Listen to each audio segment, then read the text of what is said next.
নমস্কার বন্ধুরা, লুবনার রাসোইতে সবাইকে স্বাগত জানাই।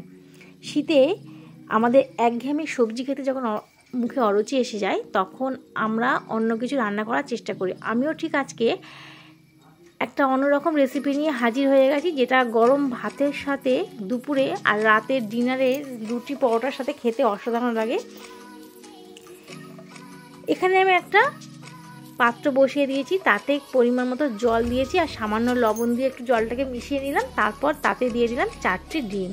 ডিমটাকে ততক্ষণ সিদ্ধ হোক, এদিকে আমি ততক্ষণ এখানে একটা মশলার পেস্ট তৈরি করে নেব। নিলাম বেশ কিছুটা ফ্রেশ ধনেপাতা, ঝালের জন্য দিয়ে দিলাম 2টো কাঁচা লঙ্কা, আর ঝালটা অবশ্যই নিজেদের পছন্দ মতো স্বাদ অনুযায়ী বেশি বা কম দেবেন। আর দিয়ে দিলাম কাজু বাদাম 7টা আর 2 চামচ টক দই। এই সব কিছুকে দিয়ে ভালো করে একটা মিহি পেস্ট তৈরি করে নেব। আমি জল ছাড়াই পেস্টটা তৈরি করব, আপনারা চাইলে সামান্য একটু জলও এখানে ব্যবহার করতে পারেন। ততক্ষণ এখানে ডিমটা আমার সিদ্ধ করা হয়ে গেছে। এবার ডিমটা আমি গরম জল থেকে তুলে নেব। তার আগে গ্যাসের ফ্লেমটাকে বন্ধ করে দিলাম। এবার ডিমটুকু তুলে একটা ঠান্ডা বরফ জলে দিয়ে দিলাম। গরম জল থেকে তুলে যদি ঠান্ডা জলে দেওয়া যায়, তাহলে তাড়াতাড়ি ডিমের খোসাটা খুব ভালো মতো ছাড়িয়ে নেওয়া যায়। এদিকে সমস্ত ডিমের খোসাগুলোকে ভালো করে ছাড়িয়ে নিচ্ছি।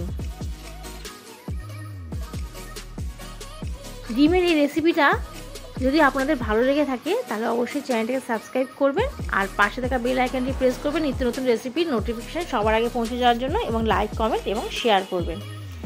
এখানে সমস্ত ডিমের খোসাগুলো ছাড়ানো হয়ে গেছে। এবার ডিমগুলোকে খুব সাবধানে ছুরি দিয়ে পাতলা পাতলা করে কেটে নিচ্ছি। আপনাদের কাছে যদি কাটার থাকে তাহলে সেটা দিয়ে অবশ্যই কেটে নেবেন। খুব সাবধানে কাটতে হবে, যাতে খোসা ডিমের সাদা অংশ থেকে কুসুমটা বেরিয়ে না যায়। আমি একে একে সমস্ত ডিমগুলোকে এবার কেটে নিলাম। এবার চলে যাচ্ছি মূল রান্নাতে। এখানে একটা কড়াই বসিয়ে দিয়েছি। ভালো মতো গরম হয়ে যাওয়ার পর তাতে পরিমাণ মতো সাদা তেল যোগ করলাম।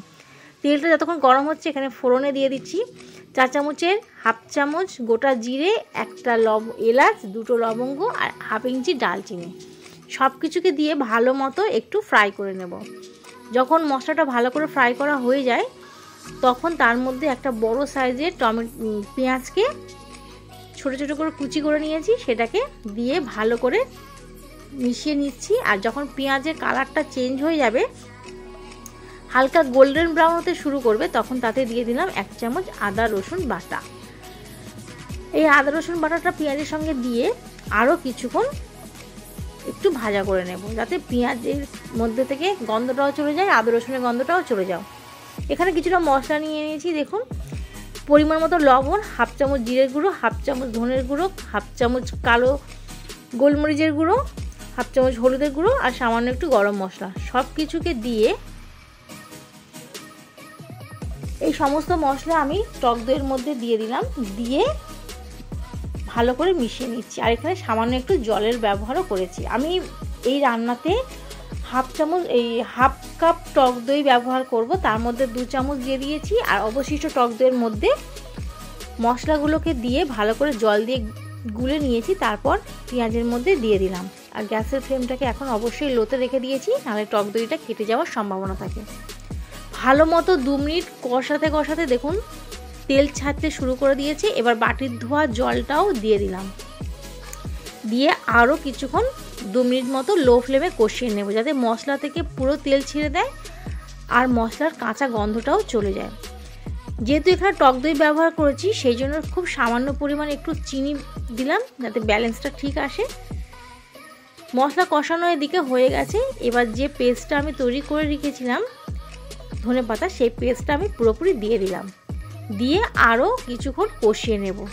খুব ভালো করে গ্রেভির সাথে মিশিয়ে নিচ্ছি।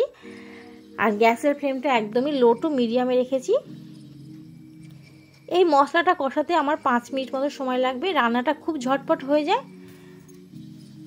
দেখুন, খুব ভালো মতো কষিয়ে নিচ্ছি। আর অনবরত আমি গ্যাসের ফ্লেমটাকে একদম লোতে রেখে অনবরত নেড়ে যাচ্ছি, যাতে তলা থেকে কোনো রকম লেগে না যায়, যেহেতু এখানে কাজু বাদাম দেওয়া আছে। এই জন্য অবশ্যই গ্যাসের ফ্লেমটা একদম লোতে রেখে দিতে হবে। এবার সামান্য একটু উষুম উষুম গরম জল দিয়ে আরও কিছুক্ষণ কষিয়ে নিয়েছি। কষানোর পর উপর থেকে এবার দিয়ে দিলাম কাসুরি মেথি, ড্রাই রোস্ট করে রেখেছিলাম সেই কাসুরি মেথি দিয়ে দিলাম। যখন মশলাটা ফের ফুটতে শুরু করে দেয় তখন কেটে রাখা ডিমগুলোকে খুব সাবধানে দিয়ে খুব আলতো হাতে এটাকে নাড়াচাড়া করে নিতে হবে, মানে গ্রেভির সাথে মিশিয়ে দিতে হবে যাতে ডিমের কুসুম থেকে ডিমটা আলাদা হয়ে না যায়। খুব সাবধানে এটা করতে হবে, আর অবশ্যই লো ফ্লেমে এই রান্নাটা করতে হবে। এখানে আরও 2 মিনিট আমি ফুটিয়ে নেব, তারপর কিছুক্ষণ স্ট্যান্ডিং টাইমে রাখবো, তারপর পরিবেশন করব। তার আগে দেখুন আমি ঢাকনাটা খুলে দিলাম 2 মিনিট ফোটানোর পর।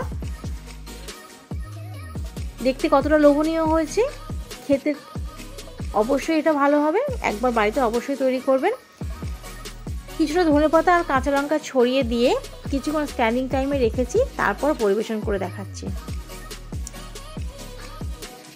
এটা গরম ভাত, রুটি, পরোটা, নান সব কিছুর সাথেই এটা খুব ভালো লাগে। অবশ্যই একবার ডিমের অন্যরকম রেসিপি তৈরি করে দেখবেন, আর ভালো লাগলে আমাকে কমেন্টে জানাবেন। আজকে তাহলে এই পর্যন্তই, আবারও আমি ফিরে আসবো নতুন কোনো ভিডিও নিয়ে।